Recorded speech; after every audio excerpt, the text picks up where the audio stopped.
Hi, I'm Shudeshna Vasu. Currently, I am a faculty at the Department of Mathematics at Ramakrishna Mission Vivekananda Educational Research and Institute in Howrah, West Bengal. I did my PhD in mathematics from Indian Statistical Institute, Kolkata during the 90s. I am very happy to see that under the leadership of the first women director of Indian Statistical Institute, Professor Shankhamitra Bandyopadhyay, that ISI is celebrating the International Women's Day on March 8th. And I'm more happy to see that there will be a panel discussion on the topic underrepresentation of women in ISI, the issue and its solutions.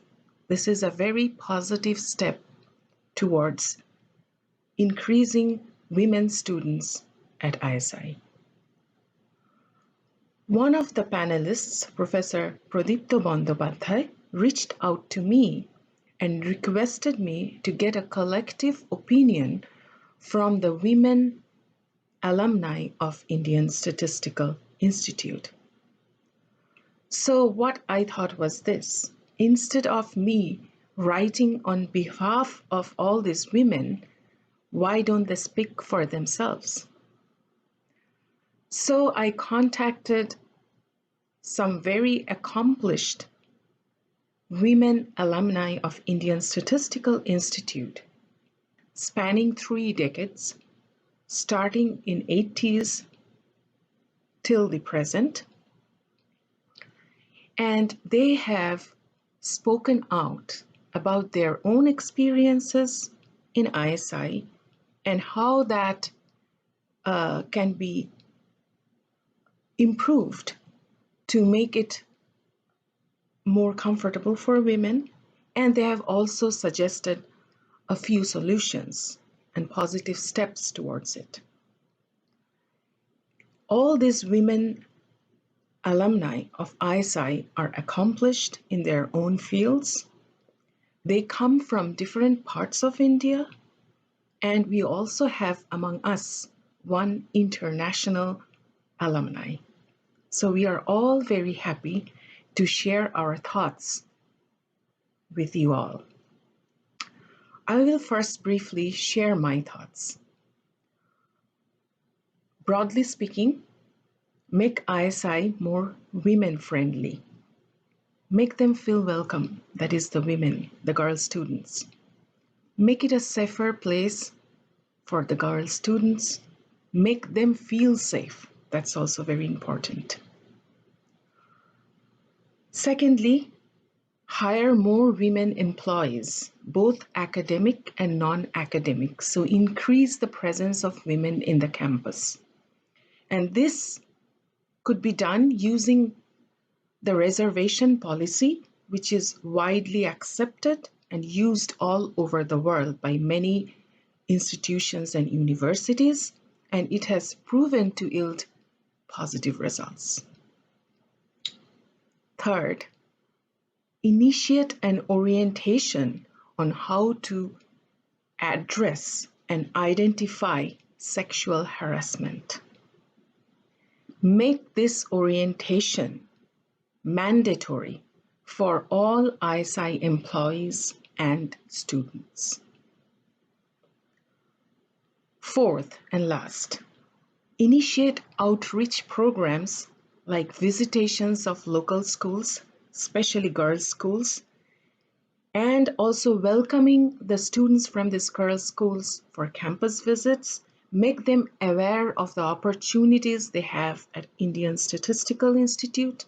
Highlight the achievements of the accomplished women alumni of Indian Statistical Institute. Use electronic and print media to extend the outreach beyond the respective cities where ISI is situated. I wish you all a very happy International Women's Day. More power to women. And without further ado, let's listen to all the accomplished women alumni who have shared their opinions with us. Thank you. Hello, I'm Aloka Gangopadhyay in ISI, now Aloka Chakravarti. I'm a senior statistical advisor to the Commissioner at US Food and Drug Administration. I'm an ISI alumni of 1986 and an ASF fellow. First, I'm very happy to see that ISI is seeking feedback on increasing the female enrollment. This is very timely and very welcome. I always was excited to be part of this beacon of excellence, and in the Sylvan settings, beautiful facilities, and no ragging to mar our coming in. But having said that, there were many challenges that female students faced, including myself. I'll cover them in 3 buckets: academic, professional, and logistics. For academia, there was a lack of sensitivity in the faculty for gender, many times being referred to the students as boys. This made the girls feel like interlopers. There were no role models among the female faculty that we could look and emulate. There was hardly any interaction one-on-one outside of the classroom with the faculty.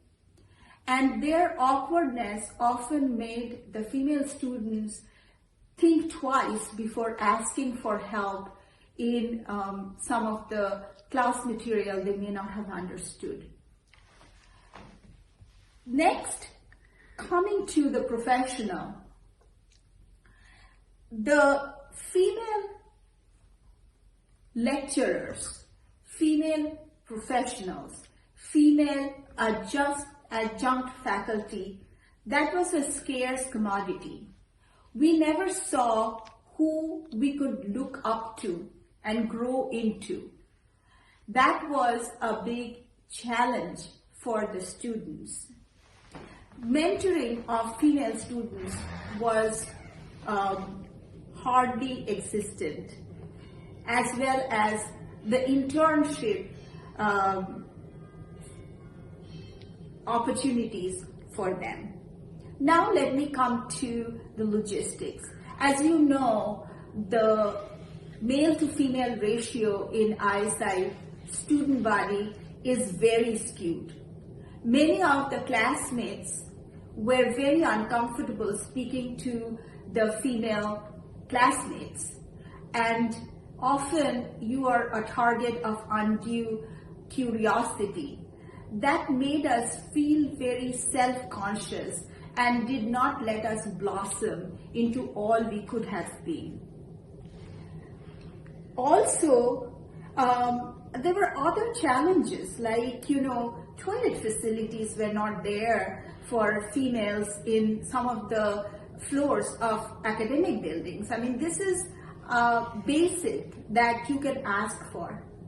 But overall, everyone is excited to be a part of ISI, center of excellence, and the brand that we carry to anywhere in the world we choose to go. I have recruited many ISI alumni in my workplace, and I'm always so excited. I'm also excited to be part of this feedback group and happy to help in any which way that you may ask.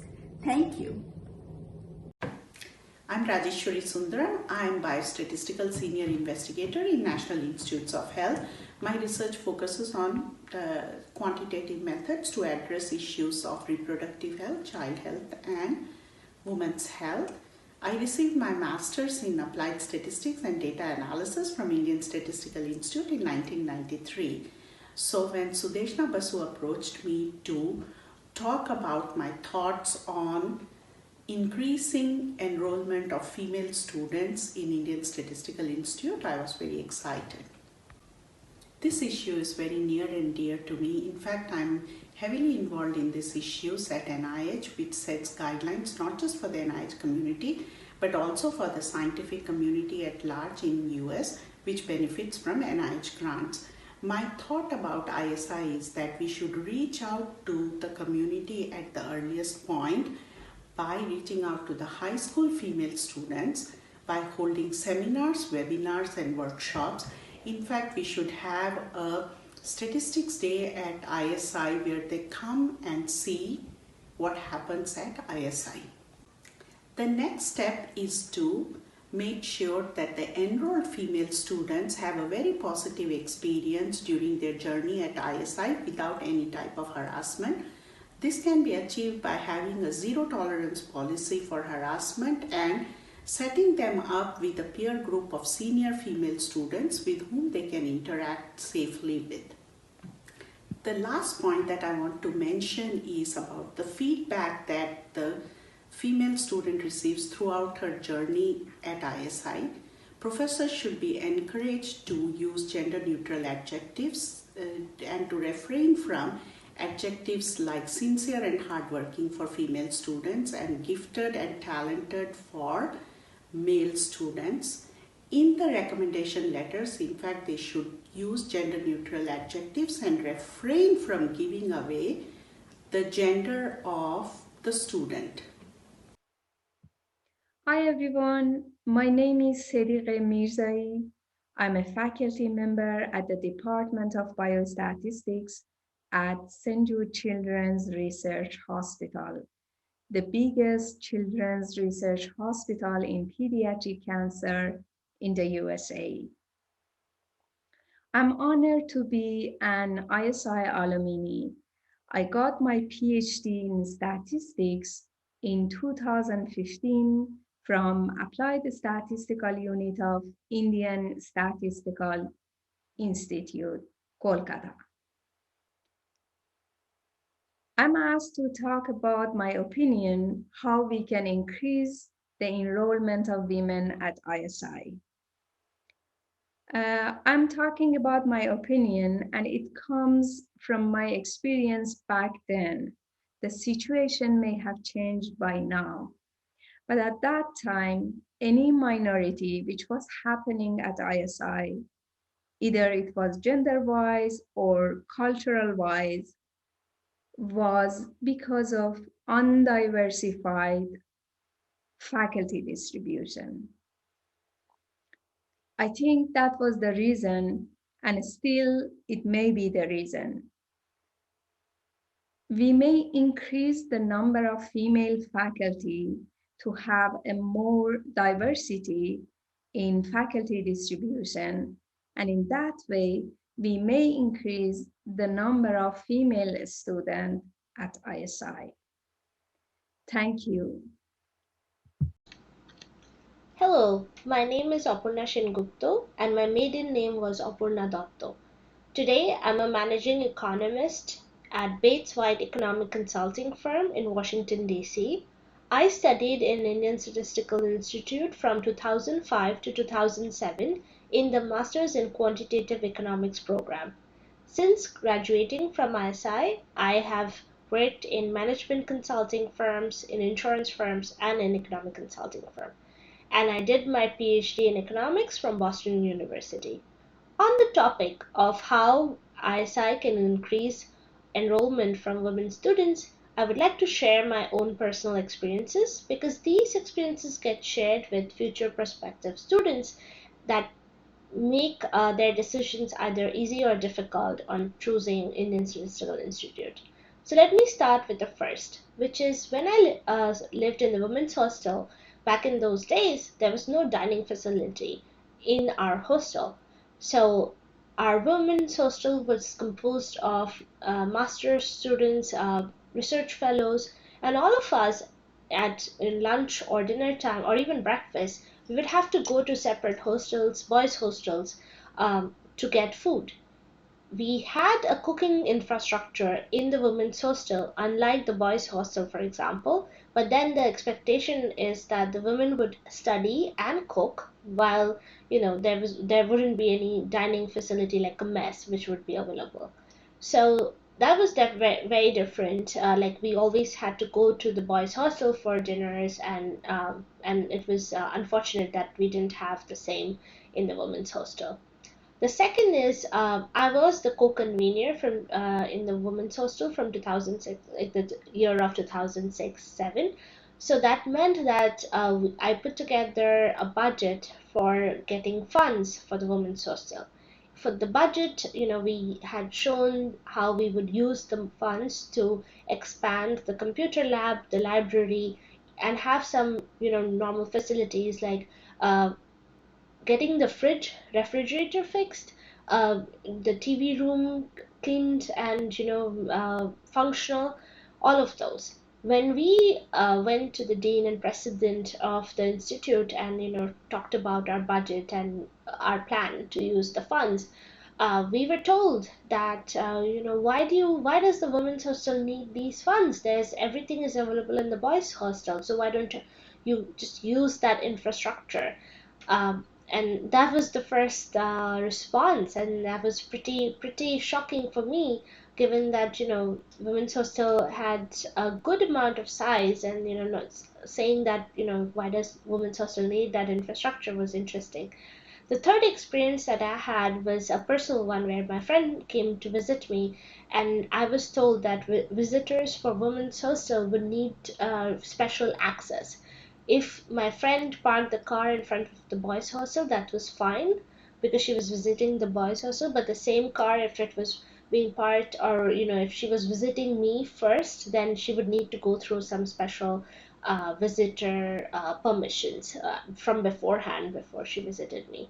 So these are my experiences, and I really hope that students since then, women students, have not faced the same situations that I have, and that there is a mess now at women's hostel, and that future students, when they consider if they should study in ISI, they can think about a more equal experience when they come to in Statistical Institute. Thank you.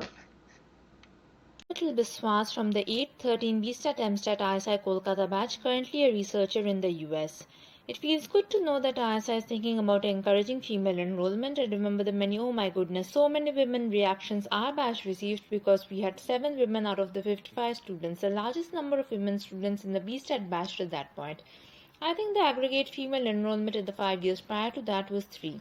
ISI has a good reputation in the international academic community and offers good job prospects.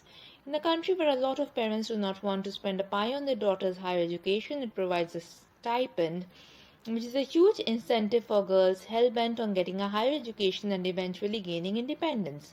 If the parents aren't funding it, the girl doesn't have to drop out for financial reasons, right?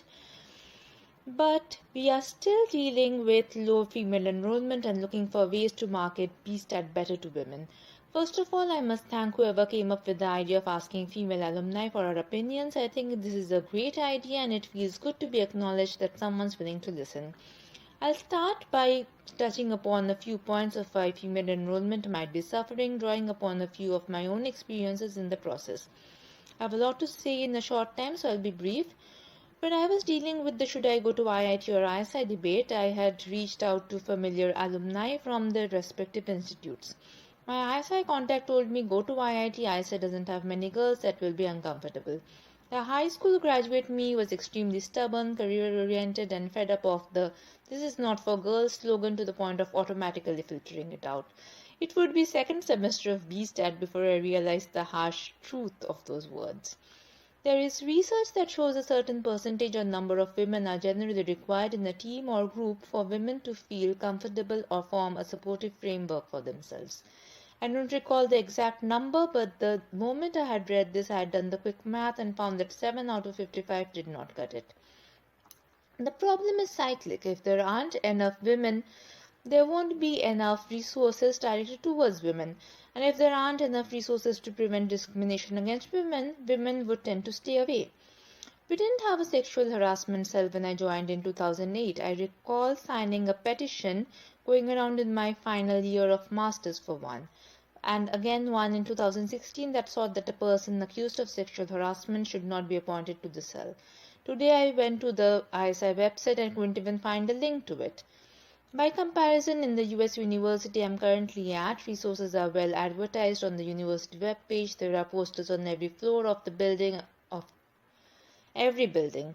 There are workshops and seminars stating certain kind of behavior is unacceptable and recourses for them.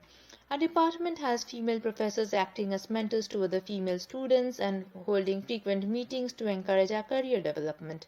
Now, I know that the US and India are culturally and socially different, but I think that the points I just mentioned would work as a good starting point to convey to prospective students that ISI itself does not condone the treatment of its female students as second-class citizens.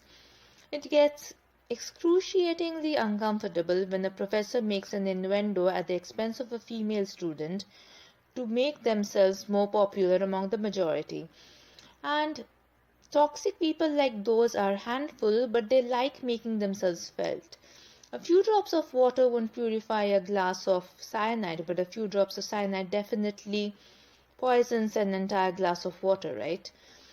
I have had some amazing professors in Iceland and I would like other girls to be taught by them, but just like the person had spoken to prior to my admission, I'm honor bound to tell the truth if a prospect asks me.